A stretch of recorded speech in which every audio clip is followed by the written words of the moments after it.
This week was the 78th anniversary of one of the greatest speeches ever given by an American president. There's a lot of competition, to be fair, but FDR laid out what he called a second Bill of Rights. It's an economic Bill of Rights. This is the direction that he wanted America to go in. This is after the New Deal era, around the World War II era. He wanted us to evolve and create a better society, a society that functions more efficiently, a more fair, a more just society. And he laid out in detail what his plans were for the future. So let's take a look, and then I'm going to react to it. In our day, certain economic proofs have become accepted as self-evident. A second Bill of Rights, under which a new basis of security and prosperity can be established for all, regardless of station or race or creed. Among these are the right to a useful and remunerative job, the right to earn enough to provide adequate food and clothing and recreation, the right of every farmer to raise and sell his products at a return which will give him and his family a decent living, the right of every businessman, large and small, to trade in an atmosphere of freedom, freedom from unfair competition and domination by monopolies at home or abroad, the right of every family to a decent home, the right to adequate medical care, and the opportunity to achieve and enjoy good health, the right to adequate protection from the economic fears of old age, sickness, accident, and unemployment, the right to a good education. All of these rights spell security. And after this war is won, we must be prepared to move forward in the implementation of these rights to new goals of human happiness and well-being. For unless there is security here at home, there cannot be lasting peace in the world.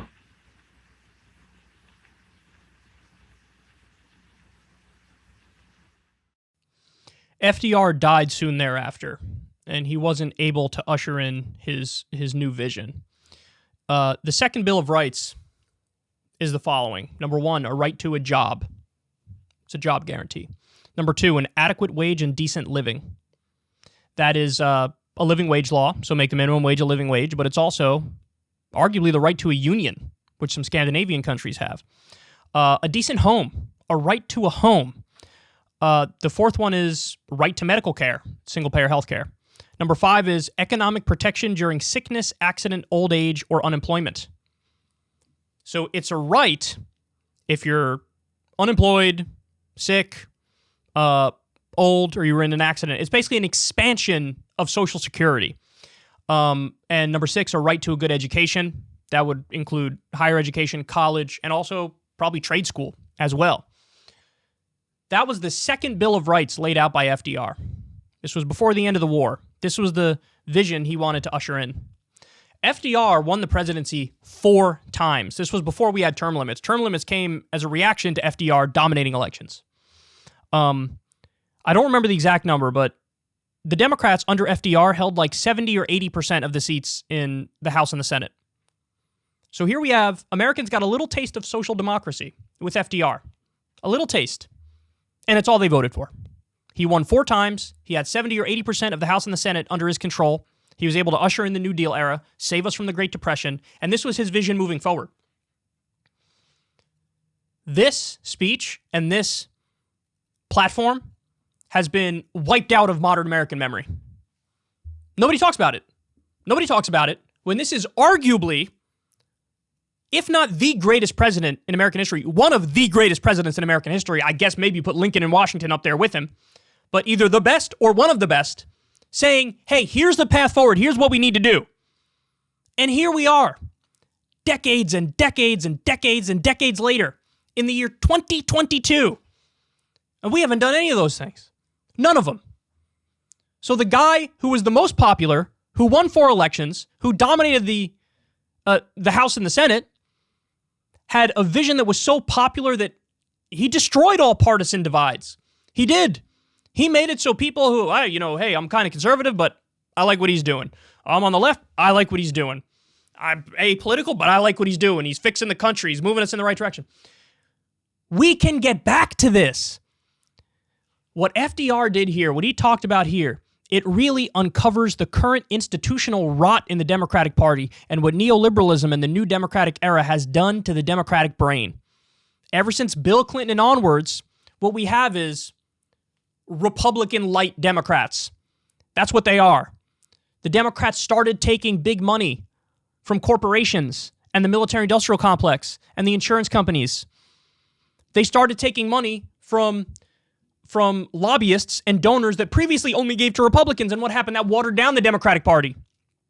So now today's Democrats are like the Republicans of the 1980s. And so nobody's looking out for working people. Nobody's looking out for Americans. Nobody's the voice of the voiceless. If the Democrats would get back to this, if we had a Democratic figure who cleaned house, took no big money, and ushered in a New Deal era, we could get back to this.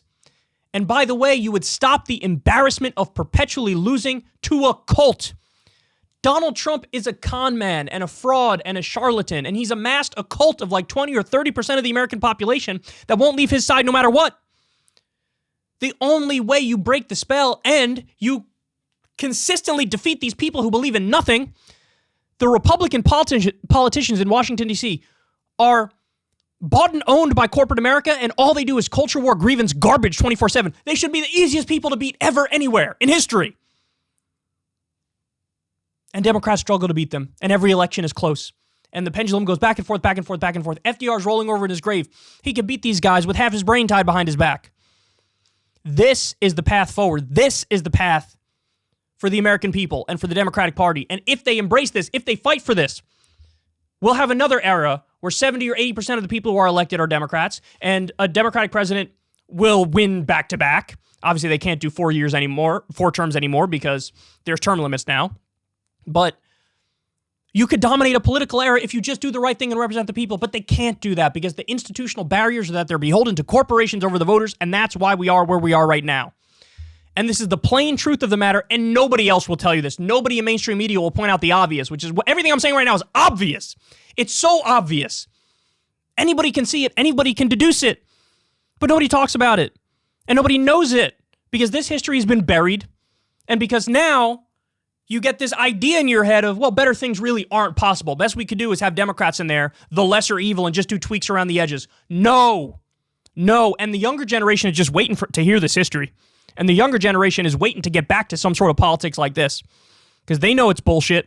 They know what's going on right now is completely and utterly unbearable and insufferable, and it cannot continue. FDR was right. Bring back this reality. This is the platform moving forward. We should do everything we can to usher in this reality. Because if we do that, it changes the game, not just for the American people, but for the world. If you want to see me and Crystal Ball interview legends like Noam Chomsky, Cornel West, and more, subscribe to Crystal Kyle and Friends on Substack. $5 a month gets you the video version a day early. Remember, we take 0 ad dollars for this podcast. Or you can sign up on Substack for free and get the audio version a day later. Link in the video description box below.